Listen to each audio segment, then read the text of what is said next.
It's International Women's Day today, so here is a female author for you to read.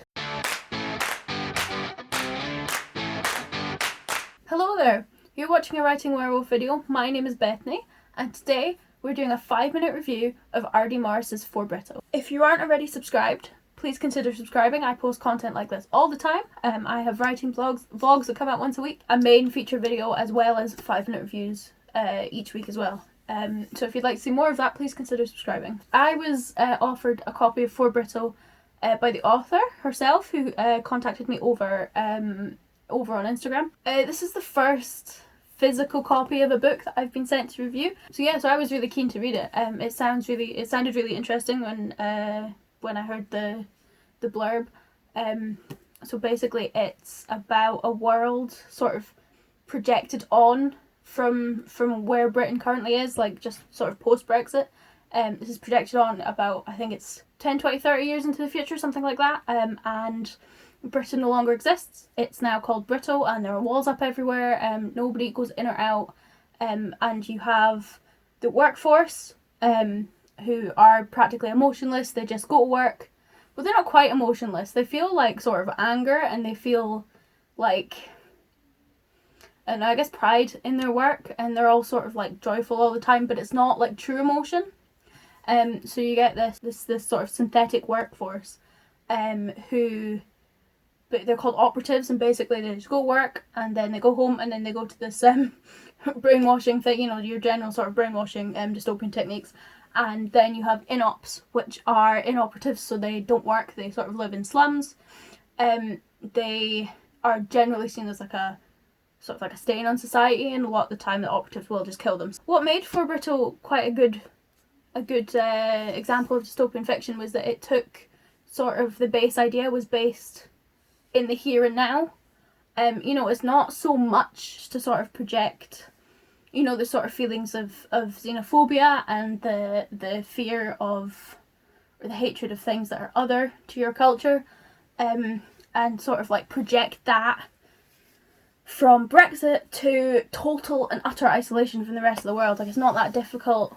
It's a big step, but it's not too difficult to see how Morris would have got there. You have this, so it's sort of like twofold. So you have that sort of aspect of it, and then you also have an aspect of, you have to work and be productive, otherwise you are nothing, you're scum, you don't even deserve to live, which is something that is quite prevalent. I think it's quite a prevalent opinion in our society just now. For Brito did a really good job at like projecting those. It's too realistic, it's a bit scary. Basically the book follows Operative Everly as he sort of realises that he has more control over his emotions than other workers do. So you have Capital Selby, and he's like part of this underground organisation.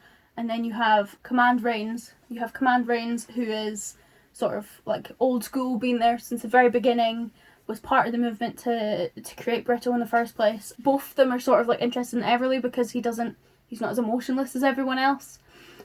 And it's really interesting because you have these sort of, they're very opposing forces, but at the same time they're quite similar to each other, and I thought that was quite like a nice contrast. But at the same time you have Everly, all he really wants is for this inop called Lyndon to be safe, and he eventually like falls in love with her over the course of the book, which was, it was nice. It's nice to have a love story in a dystopian fiction. So what I really liked about this book was I like the characters.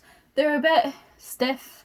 I mean, the narrative style as well is a bit stiff to begin with, but that's sort of expected because it's written in the same sort of style, so it is quite stiff and emotionless.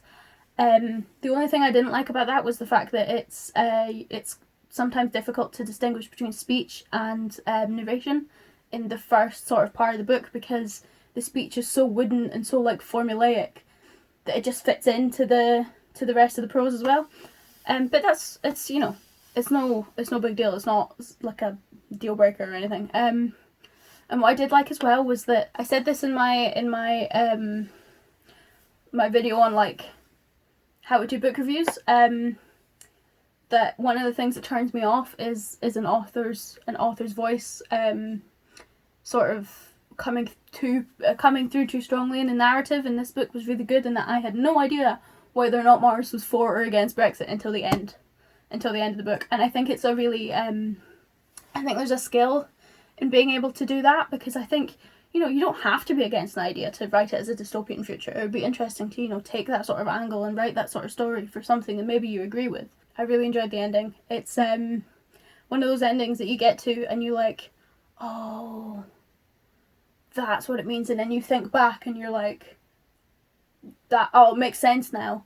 And it's kind of chilling. It sort of left me sort of like sitting there going, oh my god, what did I just read? Which is the best kind of book. I think there will be a lot of dystopian fiction, either about Brexit or about other worldly events that have happened in recent years, probably the pandemic. But I think For Brito will always be one of the most original for me. I would highly recommend this. That was it for this 5-minute review. Please don't forget to like and subscribe. You can check out, I did a 5-minute review last week of Adam Cesare's Clown in the Cornfield, which I really enjoyed when I read it last year. So give that a watch. You can follow me on Twitter and Instagram at writingwerewolf and at writingwerewolf.reads respectively, and I will also post a written version of this review on my blog at writingwerewolf.wordpress.com. Thank you for watching, and I'll see you guys later.